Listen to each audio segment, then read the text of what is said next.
माढा लोकसभा मतदारसंघातून पुन्हा एक कमळ फुलवण्यासाठी उपमुख्यमंत्री देवेंद्र फडणवीस मैदानात उतरलेले आहेत. फडणवीस यांनी माढा लोकसभा मतदारसंघात 3 सभा घेतल्या. सांगोल्यात झालेल्या सभेत उमेदवार रणजितसिंह नाईक निंबाळकर यांनी धैर्यशील मोहिते पाटील यांच्यावर सडकून टीका केली. ताटाला भोग पाडणारी ही औलाद आहे, गद्दारी यांच्या नसानसात भरलेली आहे, अशा शब्दात निंबाळकर यांनी मोहिते पाटलांवर हल्लाबोल केला. रणजितसिंह निंबाळकर यांनी भाजपचे आमदार रणजितसिंह मोहिते पाटील यांनाही लक्ष्य केलंय. तसंच शेतकऱ्यांची देणी देता येत नाहीत, त्यामुळे दबाव निर्माण करण्यासाठी मोहिते पाटलांना सत्ता हवी आहे, असा आरोपही निंबाळकरांनी केलाय. रणजितसिंह निंबाळकर म्हणाले, विरोधी उमेदवार आमच्याबरोबर मागील महिन्यात एकत्र जेवण करत होते, त्यांचं जेवण सुद्धा जिरलं नाही. रात्री ताटाला भोग पाडणारी ही औलाद आहे, गद्दारी यांच्या नसानसात भरली आहे. ग्रामपंचायत सदस्य, आमदारकी, जिल्हा परिषद सदस्य, कारखान्याचं चेअरमन पद सुद्धा यांना घरातच पाहिजे. उद्या ग्रामपंचायतीत एखादा शिपायाचं पद निघालं तरी एखादे मोहिते पाटील आणून उभे करतील. सर्वसामान्यांसाठी यांना काही करायचंच नाहीये.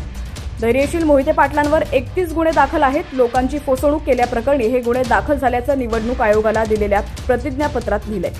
असा आदर्श उमेदवार शरद पवारांना सापडला. या आदर्श उमेदवाराला शरद पवार सगळीकडे घेऊन फिरत आहेत. धैर्यशील मोहिते पाटलांना तिकीट न मिळण्याचं कारण प्रतिज्ञापत्र आहे. भाजपला सगळ्या निषकात बसणारा उमेदवार पाहिजे. एक घरात केंद्रीकरण नको पाहिजे होतं, असं रणजितसिंह निंबाळकरांनी सांगितलं. पक्ष जो उमेदवार देईल त्याचं प्रामाणिकपणे काम करणार होते, पण त्यांना सगळी सत्ता स्वतःच्या वाड्यावर केंद्रित करायची होती. लोकशाही दाबायची होती. सुनेत्रा पतसंस्था, विजय पतसंस्था, रत्नप्रभा बँक बंद पाडली. हजारो शेतकऱ्यांची देणी मोहिते पाटलांनी दिली नाही. शेतकऱ्यांची देणी द्यायची नाहीत, त्यामुळे दबाव निर्माण करण्यासाठी मोहिते पाटलांना सत्ता हवी होती. माढा लोकसभेचा विकास करायचा नाही, विकास करायचा असता तर 50 वर्षात केला असता, अशा शब्दात निंबाळकरांनी टीकास्त्र डागलेलं आहे. रणजितसिंह मोहिते पाटील खासदार झाले होते. एक बंधारा रणजितसिंह मोहिते पाटील यांनी बांधला का? रेल्वेचा प्रश्न सोडवला का? नीरा देवधर, सांगोला उपसा सिंचनाचा प्रश्न त्यांनी सोडवला नाही. फक्त लोकांना भावनिक करण्याचं काम केलं जातंय, असा हल्लाबोलही रणजितसिंह निंबाळकरांनी केलाय. 5 वर्षामध्ये सातत्याने ज्या माणसांनी रणजितसिंह मोहिते पाटील आणि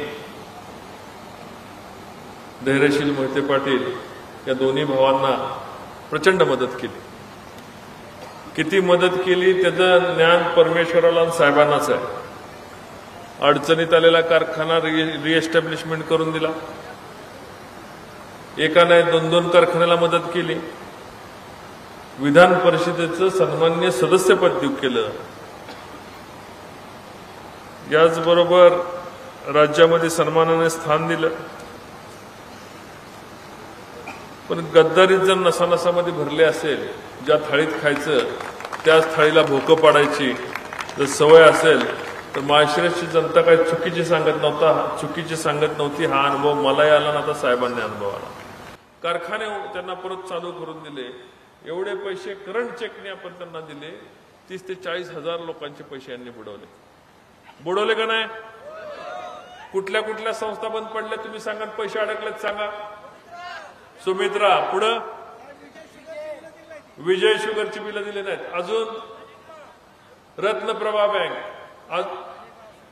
आलेगाव कारखाना, सुमित्रा पतसंस्था, एवढा प्रचंड मोठ्या प्रमाणाचा अडचणीतून बंद पडून द्या साहेब. आमचं काय म्हणणं नाही.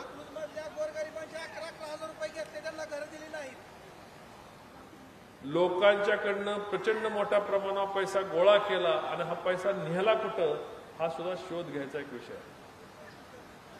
1-1 हजार कोटी रुपये साहेब जमा केलेत. बारकी रक्कम नाही.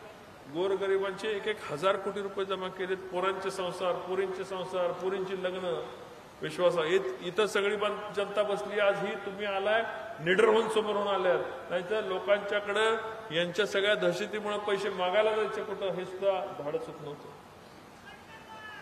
विचारणार, चिंता करू नको, 1-1 रुपयाचा हिशोब घेणार आहे.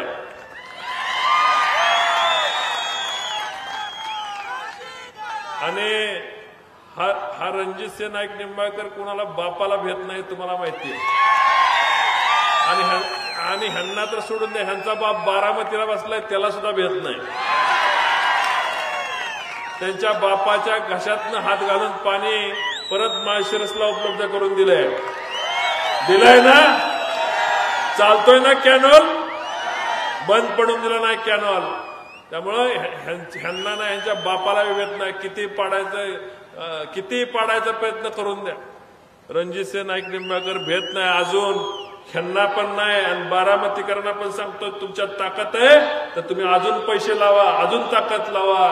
जे ही जनता भारतीय जनता पार्टीशिवाय कुणाला मतदान करणार नाही. आज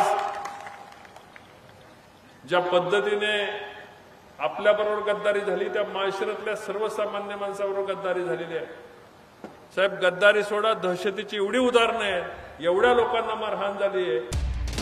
लोकसभा 2024 तसंच राजकीय घडामोडी पाहण्यासाठी HPN मराठी न्यूज चॅनलला सबस्क्राईब करा आणि बेल आयकॉनवर क्लिक करून नोटिफिकेशन्स मिळवा, जेणेकरून आमचे अपडेट्स लवकरात लवकर तुमच्यापर्यंत पोहोचतील.